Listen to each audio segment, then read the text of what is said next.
Halo teman-teman, terima kasih sudah klik video ini ya. Saya akan membahas tentang paragraf. Sebelumnya, perkenalkan saya Salsabil Aisyah. Dengan NIM 2433016310008. Berikut beberapa pembahasan yang akan kita bahas di video ini.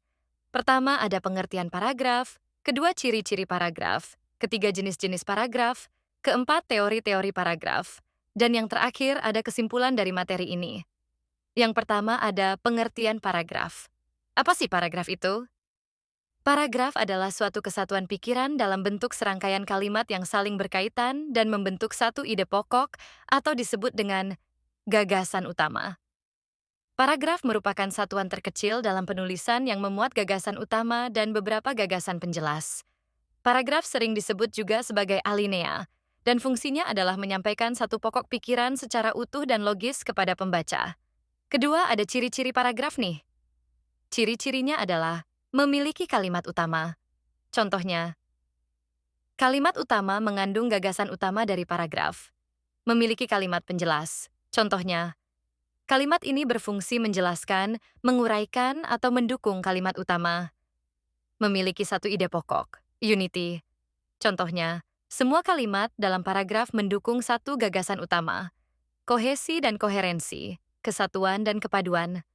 Contohnya, kalimat-kalimat tersusun secara logis dan saling berkaitan.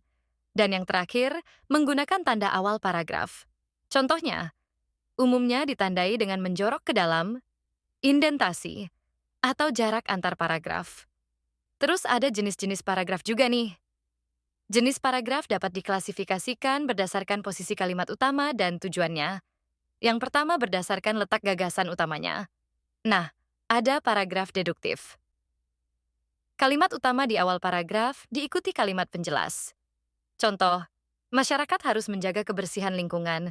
Hal ini dapat dilakukan dengan membuang sampah pada tempatnya. Lalu ada paragraf induktif. Kalimat utama di akhir paragraf didahului kalimat penjelas. Contoh, taman itu bersih, bunga-bunganya indah, dan rumputnya tertata rapi.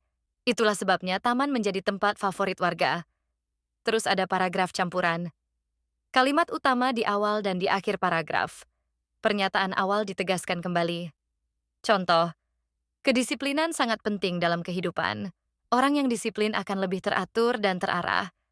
Maka dari itu, kedisiplinan sangat penting. Yang terakhir ada paragraf ineratif.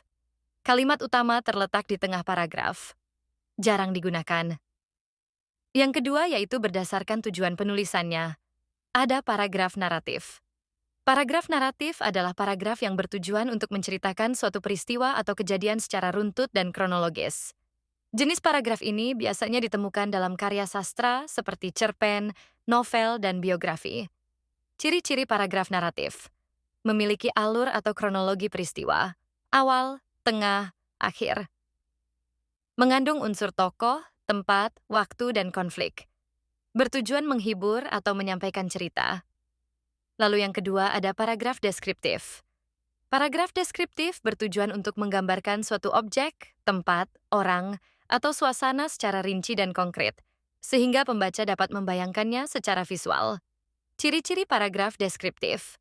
Fokus pada penggambaran panca indera, penglihatan, penciuman, perasaan.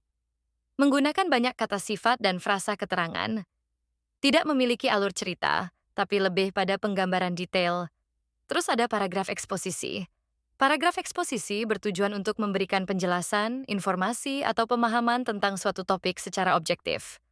Paragraf ini biasa digunakan dalam tulisan ilmiah atau artikel informatif. Ciri-ciri paragraf eksposisi. Bersifat informatif dan menjelaskan sesuatu secara faktual. Menyajikan definisi, data, atau contoh sebagai penjelas. Selanjutnya, paragraf argumentatif. Paragraf argumentatif adalah paragraf yang bertujuan untuk meyakinkan pembaca terhadap pendapat atau sikap penulis. Paragraf ini menggunakan alasan, bukti, dan logika untuk memperkuat argumen. Ciri-ciri paragraf argumentatif. Mengandung pendapat atau klaim. Didukung data, fakta, atau kutipan sebagai bukti. Dan yang terakhir, paragraf persuasif. Paragraf persuasif bertujuan untuk membujuk atau mengajak pembaca agar mengikuti suatu pandangan, keyakinan, atau tindakan tertentu. Jenis paragraf ini banyak digunakan dalam iklan, kampanye, dan pidato. Ciri-ciri paragraf persuasif. Mengandung ajakan atau imbauan. Memanfaatkan emosi atau logika untuk membujuk. Udah selesai dengan jenisnya, selanjutnya ada teori-teori paragraf juga loh. Berikut beberapa teori-teori penting tentang paragraf. Yang pertama ada unity. Kesatuan. Setiap paragraf harus hanya memuat satu ide pokok. Disarankan oleh Goris Kraft dan Tarigan. Kedua, coherence. Kepaduan. Kalimat-kalimat dalam paragraf harus tersambung secara logis dan runtut. Menurut Arnaudet dan Barrett. Ketiga, kelengkapan. Paragraf harus cukup lengkap untuk menjelaskan gagasan utama dengan dukungan kalimat-kalimat penjelas. Kraft, 1981. Dan terakhir, order, urutan. Penyusunan kalimat harus mengikuti urutan yang logis. Sebab akibat, umum khusus, waktu, dan lainnya. Masuk ke poin akhir, yaitu kesimpulan nih. Kesimpulan dari pembahasan ini ialah, paragraf merupakan unit penting dalam penulisan karena menjadi sarana utama untuk mengembangkan gagasan secara jelas dan sistematis.